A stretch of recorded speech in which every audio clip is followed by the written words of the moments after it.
Good morning, dear listeners. I am Xamdamov Usmon.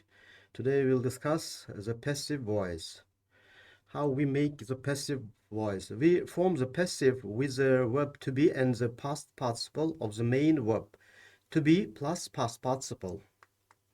And the passive verb forms are present simple. For example, the office is cleaned twice a week. In the present continuous, we use am is are and being plus past participle. The office is being cleaned now. And the next one, present perfect. Have has been and plus past participle. The office has been cleaned. And in the past simple, we use was, were, and plus past participle. For example, the office was cleaned last week. In the past continuous, we use was, were, being plus past participle. The office was being cleaned when the boss arrived. And in the past perfect, we use had been plus past participle. The office had been cleaned by 2 o'clock. And the next one is future simple. In the future simple, we use will be plus past participle. The office will be cleaned tomorrow. And we form the negative or interrogative form. How we form it? We form interrogative form by putting the verb to be before the subject. For example, is the problem solved? Is your car being serviced? Was the text translated? Have the letters been typed? And we form the negative form with the word not. Example, the problem is not solved. Your car is not being serviced. The text was not translated. The letters have not been typed.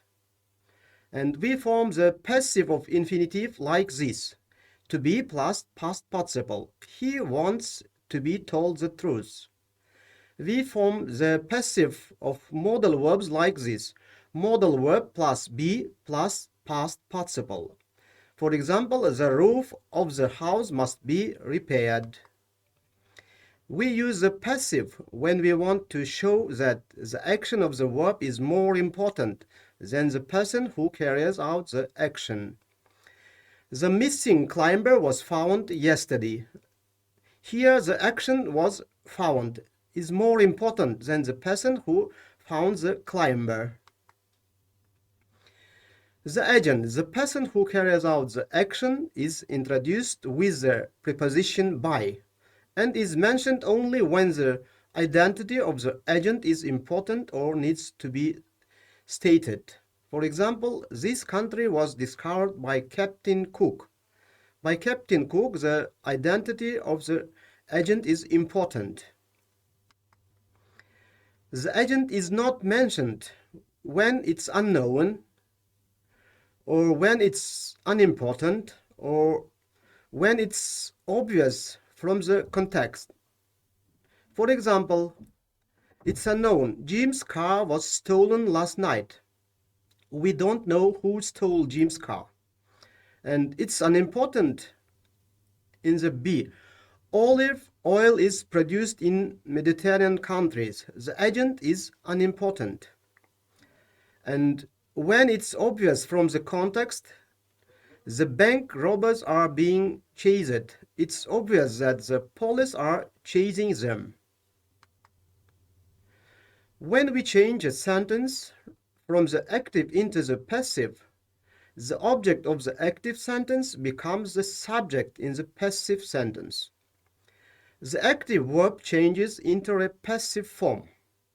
The subject of the active sentence becomes the agent. In the active, subject, verb, and object. Kim baked a cake. In the passive, subject, verb, agent. A cake was baked by Kim. Only the verbs that take an object can be turned into the passive. For example, Susan cleans the silver. The silver is cleaned by Susan. But it's snowing today. This sentence cannot be turned into the passive because the verb does not take an object. When verbs which take two objects such as ask, bring, tell, send, show, teach, promise, offer, give, pay, lend, or etc., we can form the passive in two ways. In the active, someone sent Helen some flowers.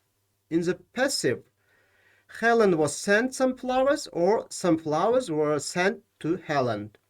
The first way is used more often because we are more interested in the person, Helen, than the thing, some flowers.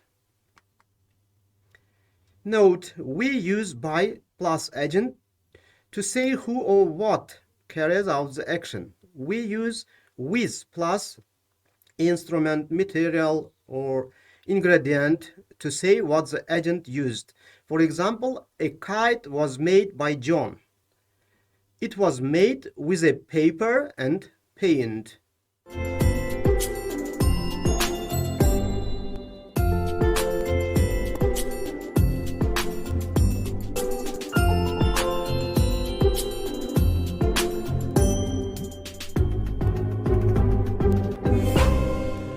Jerry, this is the third time you've been late this week. You were needed in that meeting today. Fortunately, the deal was done, but it almost didn't happen. I'm really sorry, but I was stuck in traffic. My car was sitting in the same spot for 30 minutes.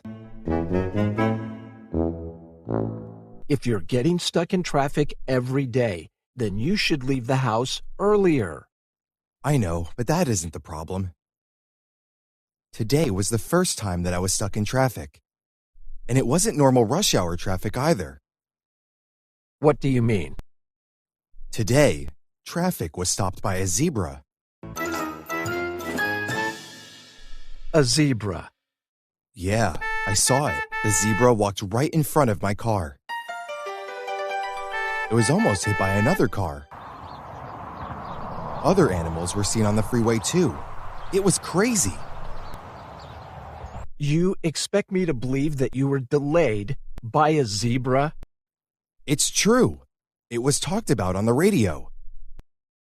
You should listen to the report. It is thought that the animals escaped from the zoo. I'm going to have to check out your story. I'll give you the benefit of the doubt for now. But what about yesterday? You were an hour late. Yesterday, I was driving to work when my car was stopped by a policeman. I was pulled over, and the policeman told me I was under arrest. Really? Why? The policeman said that my car had been seen at the scene of a crime. It sounds like you're making up stories. Did that really happen? It's all true. When I was pulled over, the policeman asked me to get out of the car. My hands were handcuffed behind my back. He said that my car had been seen on the camera of a gas station that had been robbed. Well, you made it to work somehow. How did you get away? The policeman got a call on his radio saying that the robbers had been caught by another policeman. They were being held in custody. The policeman let me go, but half an hour had already passed. I drove to work as quickly as I could. Well, if that's true, then I understand. But what about Monday? I remember you coming in late then, too. That was because my car was stolen. I woke up Monday morning and my car was gone. The police were notified immediately. I was forced to drive my wife's car and drop her off at her workplace, which took some extra time. I see. Why didn't you tell me? It wasn't a big deal at the time. My car was found by the police a few hours later, and I was only 15 minutes late to work. Okay, but try to be on time from now on. I need to be able to rely on you, especially for meetings like the one we had today. I promised to try to be on time, but I need you to understand that none of these things were my fault. I mean, I was held up by a zebra. How could I have predicted that? These things happened to me, and there was nothing I could do to avoid them. Yes, I agree, if your stories are true. But come on, they're a little unbelievable. Well, they're true. I hope you won't hold them against me.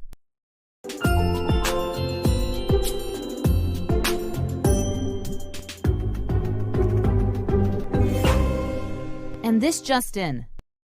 The men who had been robbing the gas stations in the area have been arrested by the police. They had stolen the car of a local man, but they were forced to go on foot once the stolen vehicle was found by the police. The robbed cash hasn't been recovered yet. The robbers are now being questioned by the police. It is hoped that the money will be finally recovered from them. More details will be provided soon. So his story was true. And earlier today, some animals escaped from the zoo. One of the animal feeders had a seizure right when they were opening the animal cages, and the animals were released from their cages by mistake. The animals were recaptured by the zoo, and they were put back into their cages. The animal feeder is now being treated in the hospital after collapsing in the zoo. I'm going to call him right now. Hello? Hi, Jerry. It's Carlos. I'm sorry I didn't believe you. I just watched the news. They were talking about how a car was stolen and how the animals were accidentally released. I want you to know that I trust you and feel like I can rely on you. Thanks. I appreciate you saying that. And Jerry, Yeah?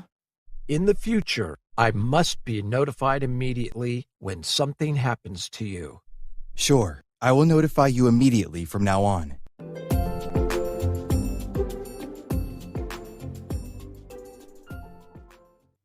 Well, and now let's watch some videos about passive voice. Thank you.